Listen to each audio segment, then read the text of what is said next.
안녕하세요. 전주 남문교회 중고등부 친구들 임예솔 목사입니다.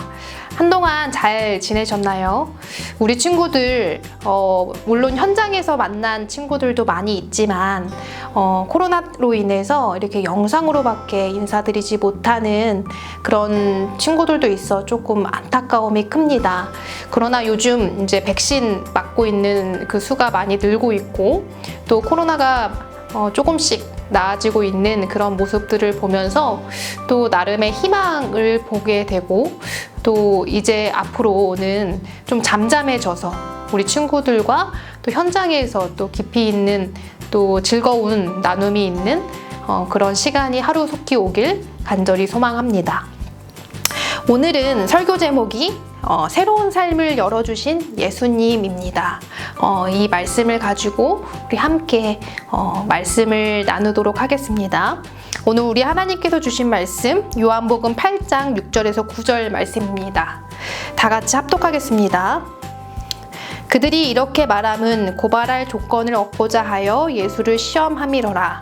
예수께서 몸을 굽히사 손가락으로 땅에 쓰시니 그들이 묻기를 맞이 아니하는지라. 이에 일어나 이르시되 너희 중에 죄 없는 자가 먼저 돌로 치라 하시고 다시 몸을 굽혀 손가락으로 땅에 쓰시니 그들이 이 말씀을 듣고 양심의 가책을 느껴 어른으로 시작하여 젊은이까지 하나씩 나가고 오직 예수와 그 가운데 섰는 여자만 남았더라. 아멘. 사람의 몸짓은 어떠한 그 동작 이상의 의미를 담고 있기도 합니다. 제스처 하나에도 동작을 취한 그 사람의 생각과 태도가 나타나기도 합니다. 많은 사람들에게 그리고 이 몸짓은 영향을 주기도 하죠. 그래서 연예인이나 셀럽의 한마디, 또 작은 몸짓이 이슈가 되기도 하고 또 정치인의 작은 발언 그리고 또 행동 하나하나가 어떤 정치적인 의미를 갖고 있진 않은지 또 언론이 주목하기도 합니다. 오늘 본문에 등장하는 예수님의 몸짓 또한 동작 그 이상의 또 의미를 담고 있었고 또 이것으로 인해서 한낱 한 여인의 삶에도 지대한 영향을 미친 이야기에 대해서 오늘 조금 살펴보도록 하겠습니다. 과연 어떠한 일이 있었던 것일까요? 예수님께서 감람산으로 가셨다가 아침이 되어 다시 성전으로 들어가시게 되었습니다. 그리고 성전에 모인 사람들과 함께 또 하나님의 말씀을 가르치고 또 전하고 있었죠. 그런데 갑자기 서기관과 또 바리새인들이 음행 중에 잡힌 그 여인을 끌고 와서 그 중앙에 세우게 되었습니다. 당시를 한번 떠올리며 상상해 봅시다. 아침에 성전에 가기 위해서 사람들은 몸단장을 하고 가장 멋지고 좋은 옷을 입고 또 성전에 들어갔겠죠. 그런데 여인은 어떻습니까? 여인은 음행 중에 잡혀온 그런 여인입니다. 옷도 제대로 갖춰 입지도 못했을 것이고 또 외모는 물론이거니와 머리는 정말 산발인 채로 그렇게 왔을 가능성이 큽니다. 그런 여인이 많은 사람들이 있는 그곳 중앙에 서게 된 것입니다. 여인은 한순간에 주목을 받게 되었고 여러 이곳저곳에서 많은 사람들이 손가락질하고 비난하고 또 수군수군 거리면서 그 여인을 쳐다봤을 가능성이 굉장히 많을 것입니다. 그런데 이때 서기관과 바리새인들이 예수님께 말하였습니다. 선생이여, 이 여자가 간음하다가 현장에 잡혔습니다. 모세는 율법에 이러한 여자를 돌로 치라 명하였는데 선생님은 어떻게 말하겠습니까? 라고 말합니다. 근데 여기서 이상한 부분이 있죠. 바로 음행한 여자는 있는데 남자는 없다는 것입니다. 음행을 하기 위해서는 여자뿐만 아니라 그 상대인 남자도 분명히 있어야 되는 것이죠. 근데 여기서 서기관과 바리새인들이 말하고 있는 사람은 누굽니까? 오직 음행한 여자 한 명뿐입니다. 그들은 두 남녀가 음행한 것에 관심을 둔 것이 아니었습니다.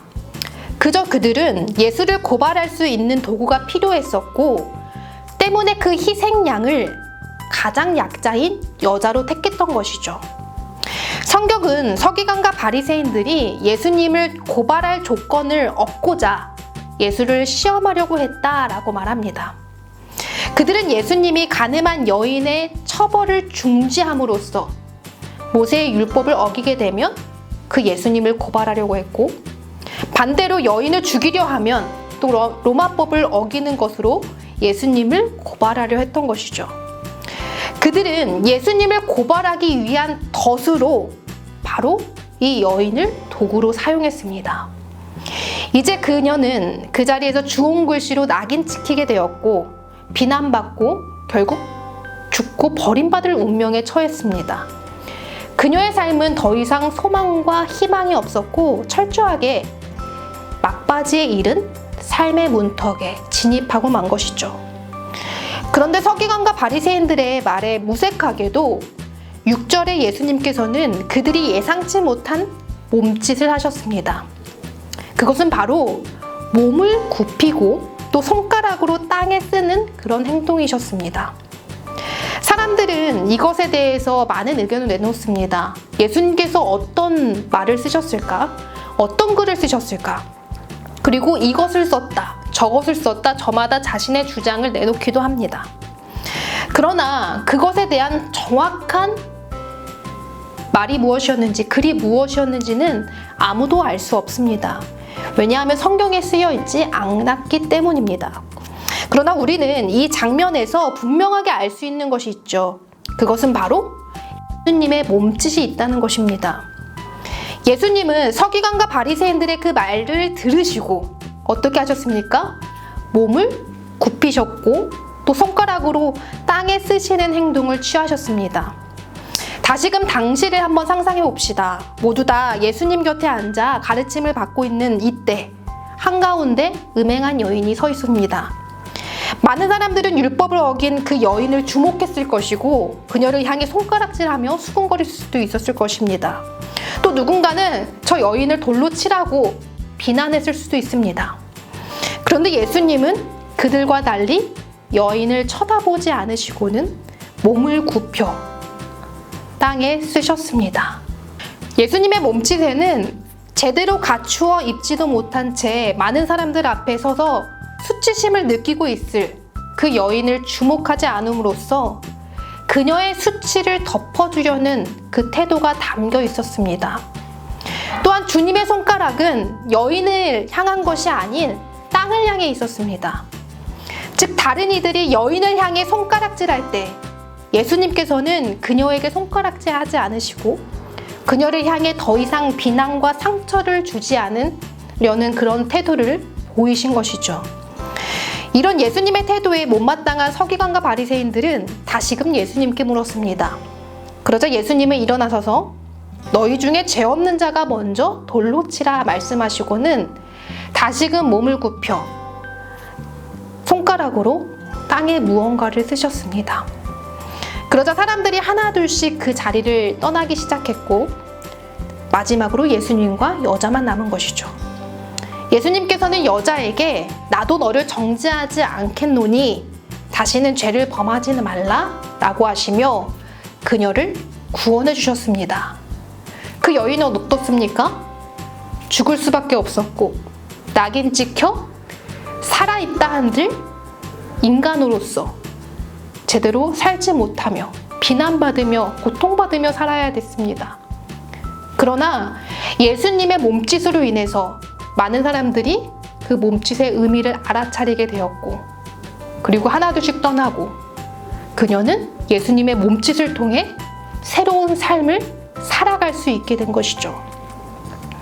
예수님의 몸짓은 많은 이들에게 성찰을 주는 그런 몸짓이었고 한 생명을 품고 살리는 구원의 몸짓이었습니다. 우리의 몸짓은 어떻습니까? 우리는 매일마다 어떤 몸짓을 하면서 살아가고 있는데 우리가 나타내고 행동하는 그런 몸짓에는 어떤 의미를 담고 있고 또 우리의 몸짓을 통해서 사람들에게 어떠한 영향을 주고 있습니까? 생각 없이 우리가 어떤 몸짓을 했을 때 이것으로 인해서 누군가는 울고 누군가는 고통받고 또 누군가는 상처받고 아파할 수도 있습니다.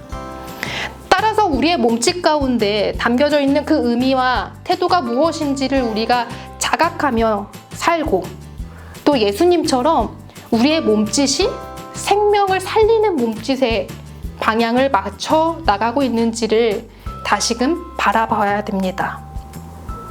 우리가 오늘 이 말씀을 통해서 예수님의 몸짓을 보았습니다.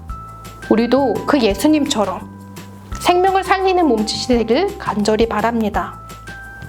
한 주간 내가 취한 그런 지금까지 많이 했던 그런 몸짓은 어떤 것이 있었는지, 그리고 앞으로 내가 예수님을 닮아 어떠한 몸짓을 해야 되는지를 곰곰이 생각하는, 그리고 우리의 삶의 변화로 나타나지는 그런 한 주가 되길 간절히 바랍니다. 기도하겠습니다. 참 좋으신 하나님 감사합니다. 오늘 이 시간 예수님의 몸짓을 우리가 보게 되었습니다. 이 몸짓을 통해서 죽어야 했고 버림받아야 했고 고통받아야 했던 그 여인이 다시금 구원받고 새로운 삶을 살게 된 것을 우리가 보게 되었습니다. 우리가 맨날 살아가고 또 우리가 맨날 취하는 그 모든 몸짓들은 어떠한 메시지를 풍기고 있고 어떠한 우리의 생각을 담고 있습니까? 우리도 예수님을 닮아 생명을 살리는 몸짓이 될 수 있도록 주여 우리의 삶과 우리의 몸 그리고 우리의 생각과 우리의 태도 가운데 주여 함께하여 주시옵소서. 혹여 우리가 잘못된 몸짓을 하고 있다면 바로잡아 주시옵시고 성령님께서 함께하여 주시어서 주 안에서 사랑 그리고 그것을 전하는 그런 몸짓으로 살게 하여 주시옵소서. 예수님의 이름으로 기도드립니다. 아멘.